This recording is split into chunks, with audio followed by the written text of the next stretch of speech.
Ini dia keyboard TKL yang fiturnya komplit banget di kelas budget. So, yang kita bahas sekarang adalah Zoya GMK87, sebuah barebone keyboard berlayout TKL yang udah support VIA, wireless 3 koneksi, ada layar LCD bisa di custom, dilengkapi dengan knob, PCB-nya surface facing, udah hot swap universal, gasket mount-nya mental-mentul, lebar tapi ringan dan enak dibawa kemana-mana. Build quality-nya oke banget, dilengkapi dengan baterai 3000 mAh dan dampenernya lengkap, ada poron switch pad dan PCB foam. Udah bisa mengakomodir semua kebutuhan para pengguna deh. Jadi kalau beli keyboard ini hampir pasti nggak butuh keyboard yang lain lagi. Di video kali ini gue bakal build keyboard ini pakai switch yang jarang gue denger ada yang make. Tapi ini enak banget. Namanya Texi Jedi tipe linear 5 pin yang nggak butuh di reloop lagi. Udah siap pakai aja. Dan keycapsnya pakai Daiyi British Racing Cherry Provel yang colorway-nya tuh ganteng banget. Pas dan cocok banget di pairing di keyboard ini. Nah kalau udah begini saatnya kita masuk ke typing testnya nih.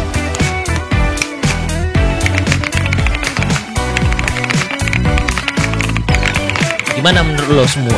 Coba tulis di kolom komentar. Oh ya, buat yang pengen beli keyboard ini, gak usah jauh-jauh nyari deh. Nih, cek aja keranjang kuning sekarang juga.